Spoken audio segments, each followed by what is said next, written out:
think getting dumped by text is harsh, try getting dumped by a tennis ball. My ex-owner drove me out to the woods, yelled fetch, and by the time I bought the ball back, he was gone.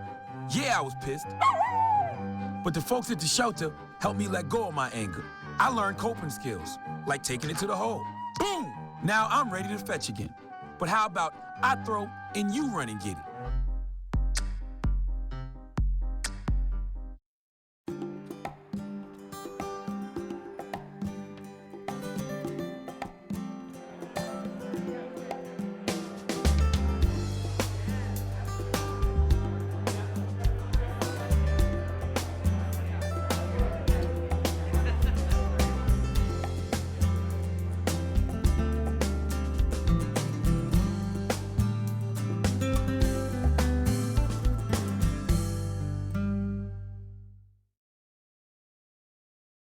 I want to thank everybody for coming to Bridgeport Place, Cornucopia Place, and to be here for something that's so special to individuals in our community, our organization, our board, and all of the people that are working to figure out how do we build our neighborhood economies in a way, again, that strengthen and that create economic mobility and opportunity for the people within our community.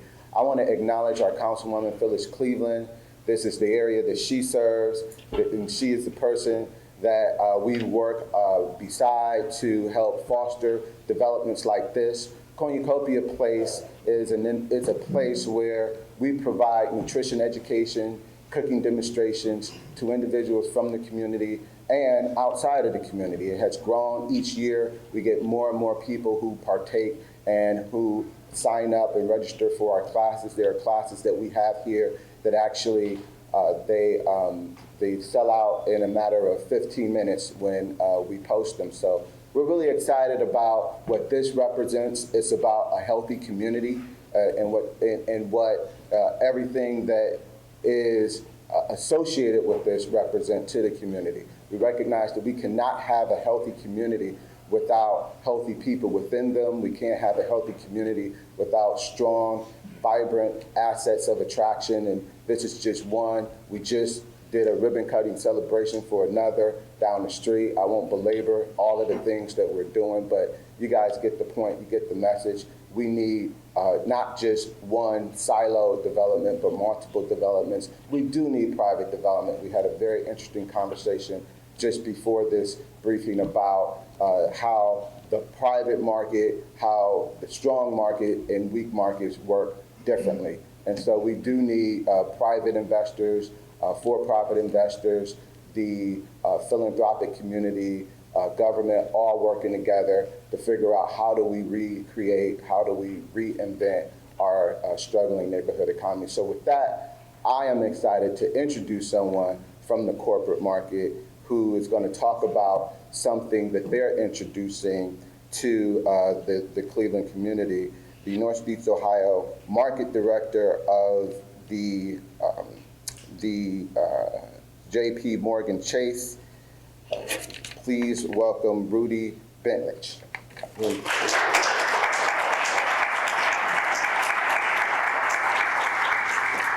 Thank you, and we appreciate everybody coming. This is an awesome day for us. We're very excited about this announcement. As Tim said, I'm the market leader for J.P. Morgan Chase here in Northeast Ohio. I'm also on the board of the Cleveland Development Advisors and have seen their commitment to creating prosperity and growth in Cleveland in action, and that's why we're here today. Many of Cleveland's residents are doing well and have enjoyed the rewards of a growing economy, but we also know that that's not the case for everybody. Today's announcement is one step in the right direction to ensure no matter what the neighborhood is, they have access to tools and resources to build a better future. We know we can't do it alone. Working alongside local leaders and community partners, including all of you here today, to identify solutions to promote growth, develop, and collaboration is critical to this effort. At J.P. Morgan Chase, we're committed to from the top down, and that's why I'm pleased to introduce Doug Petno. Doug is the Chief Executive Officer of the Commercial Bank for J.P. Morgan and is a member of the firm's operating committee. He's here today because he's passionate about this mission. I'm going to turn it over to Doug to make the announcement. Thank you, Doug.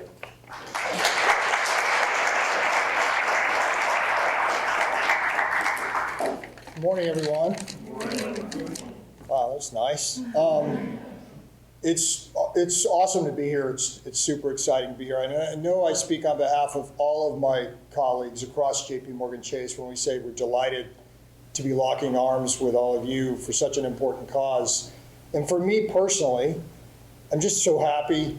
You know, I'm so honored. I'm so humbled to be here and to be amongst all of you as we talk about this important topic. And it's just being in the room here today, we should all acknowledge that we share a common bond. And it's really a passion and concern for our communities where we live and work, and for the citizens around us, and for sharing the same view that we just can't stand by and hope that it all fixes itself.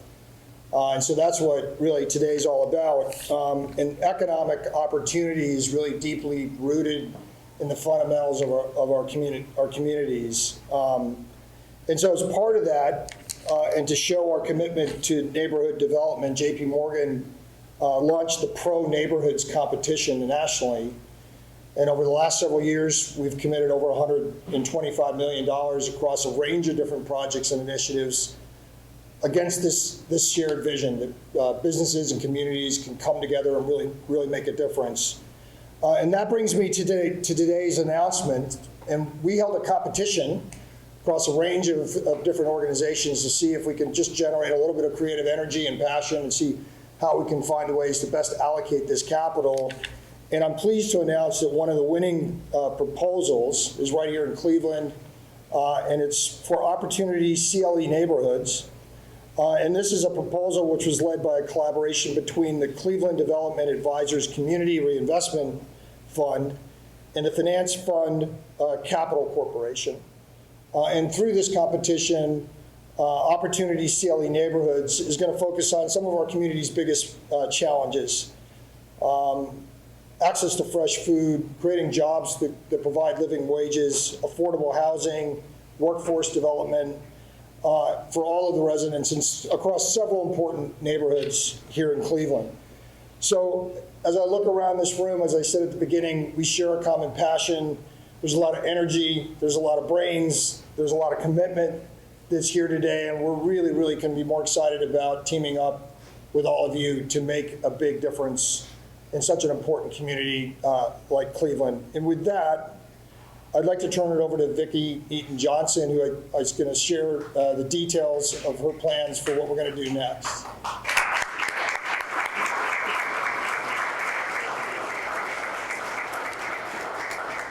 So I would like to invite Diana and Yvette to stand with me for these few comments. I'm sure some of you are thinking, why is Vicki coming up here for these comments? So I wear multiple hats.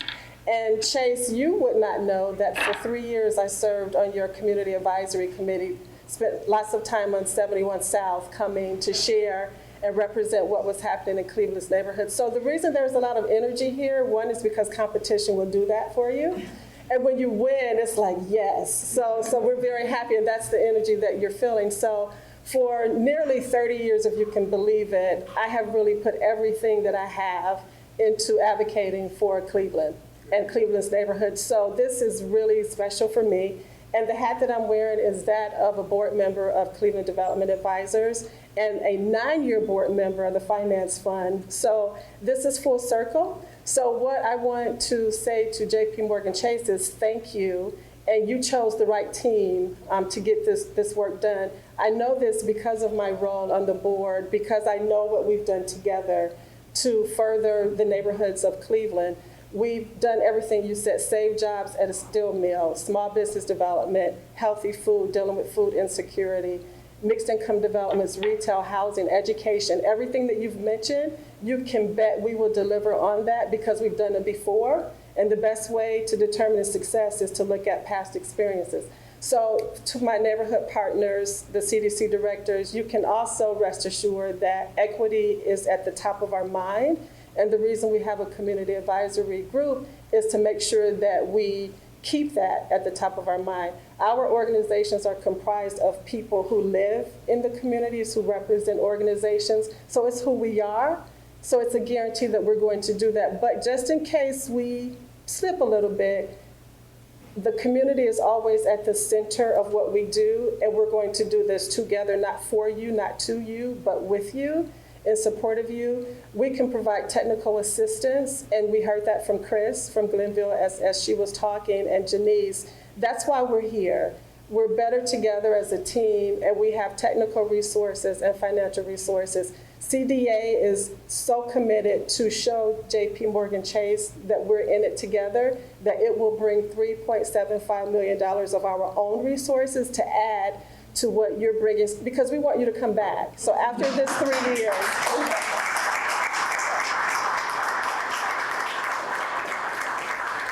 so know that we're committed to Glenville, to Buckeye-Kinsman, to the Clark-Fulton neighborhood, and the community will always be at the center of what we do. With that, I want to introduce Councilman Blaine Griffin.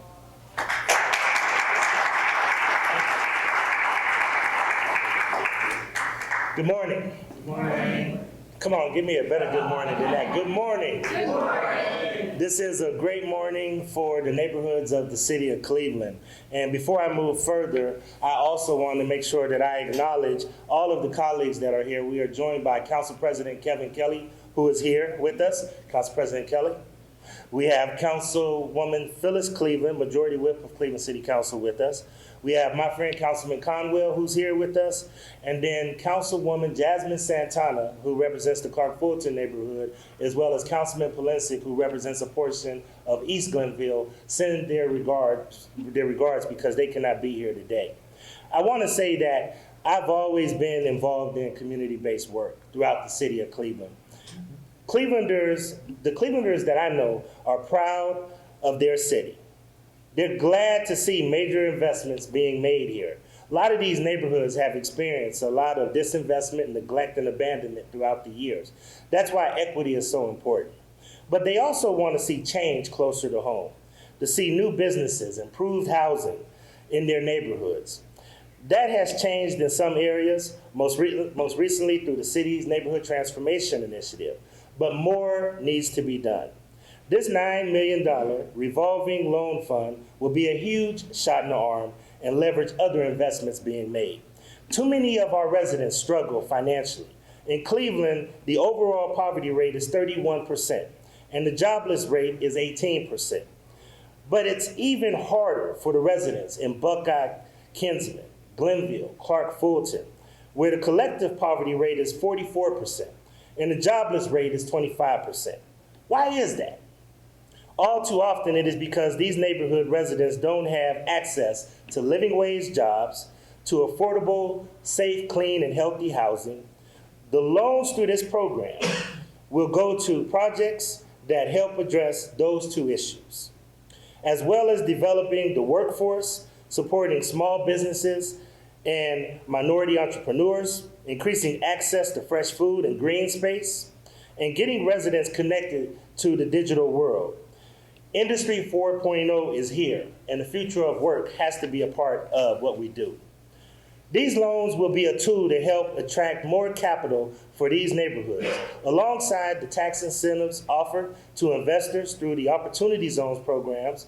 Those federally designated zones offer incentives to create jobs and boost investment in financially strapped areas, and provide a new resource for investing in our neighborhoods. In neighborhoods like Buckeye-Kinsman, Glenville, Clark-Fulton, neighborhoods left behind in Cleveland's Great Renaissance.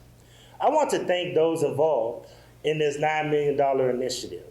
JP Morgan Chase, we welcome this investment. Cleveland Development Advisors, thank you. I also see Joe Roman here today. And the Finance Fund Capital Corporation for working with the City of Cleveland to support development projects in and around the Buckeye-Kinsman, Glenville, Clark-Fulton neighborhoods. I represent one of Cleveland's most diverse wards. I call it a Dickensian model of a ward, as we have a Dickensian model of a city, encompassing the east side neighborhoods of Fairfax, Larchmere, Little Italy, Woodland Hills, and parts of Slavic Village and Union Miles. I know full well that struggling neighborhoods don't exist in a vacuum. They impact every part of the city. As go these neighborhoods, so goes the city. We want all of our city to flourish, all of our residents to have opportunities for success. That means restoring the vitality of our neighborhoods, respecting the people who live there now, and attracting new, younger families to help them grow. That's how Cleveland can become a destination, not just for visitors and businesses, but for people looking to call our vibrant city home and our residents their neighbors. On behalf of Cleveland City Council and on behalf of the residents of all of the neighborhoods that will receive this generous fund, we thank you.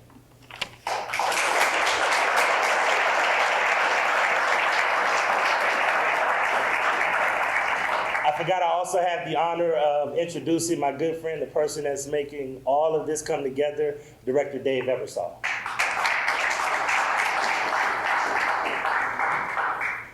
Thank you. Good morning, everybody. I'm very pleased to be here on behalf of Mayor Jackson, who sends his regards as well, and my colleague Director Tanya Maness is here also. I think she might have stepped out, but we're really proud to be here today. First off, to congratulate CDA and the Finance Fund on their successful application, and to thank JP Morgan Chase for making this investment in our community. When Mayor Jackson announced his Neighborhood Transformation Initiative a couple years ago, it was with the goal of trying to build wealth, stabilize our neighborhoods, and provide opportunity throughout our community, and to really solve the challenges created by disinvestment in areas of the city that at the same time are so close to so many great strengths and so many opportunities that are being created here in Cleveland. Our NTI's already had a tremendous amount of success in the Glenville area. We've invested $5 million plus over the last year, and we've seen mixed-use development that's starting to open up today. We've seen new housing starts funded by the city. We have a neighborhood incubator that is going to be opening up next month. And perhaps even more excitedly, we're already starting to see private sector development take place without sort of an active outreach from the city. And so we've started to see the market move. And we think this is an example that this funding will be able to help to drive that market investment that we're looking for. We had a great conversation today. This is a great community with so many different partners that are going to be involved and get engaged. Here today, we have representatives from Cuyahoga County, from the County Land Bank, from Metro Health, from 3 different community development corporations, Metro Wealth, Metro West, the Famicos Foundation, and Burton Bell Carr Foundations. And I think we're all looking forward to working with CDA, working with the Finance Fund, and working with JP Morgan Chase to really focus this investment, to focus not just the dollars, but also the technical assistance, and find new ways to help build wealth, develop capacity in our community, help people turn ideas into projects, help people turn their businesses and go from owners into developers and builders, and to create a more vibrant and diverse development and investment communities. So thank you so much for this investment today to JP Morgan Chase. Thank you to CDA and Finance Fund for their leadership. We look forward to working with you, rolling up our sleeves, and getting all this done. Thank you.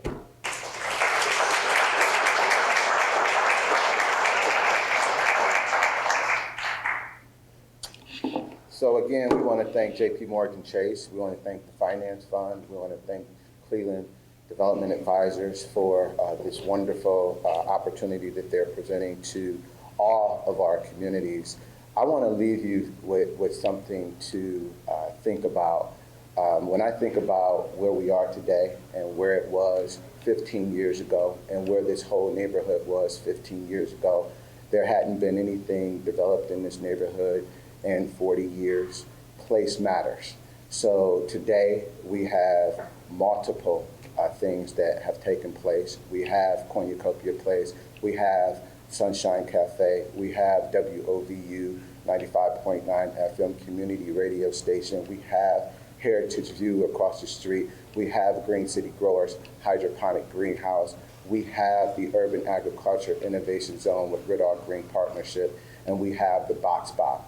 And as a result, 2005, the crime statistics in every category, we were in the top 5. That was the reality. And today, I want to leave you with some of the crime statistics. And this is real. 21st We're 21st in violent crimes. This is the Kinsman neighborhood. We're 23rd in robberies. We're 16 in aggravated assaults, and we're 27 in car thefts. That's out of 34 communities in the city of Cleveland. So when you talk about the power of place and what neighborhood transformation does, that's what it do. Thank you very, very much.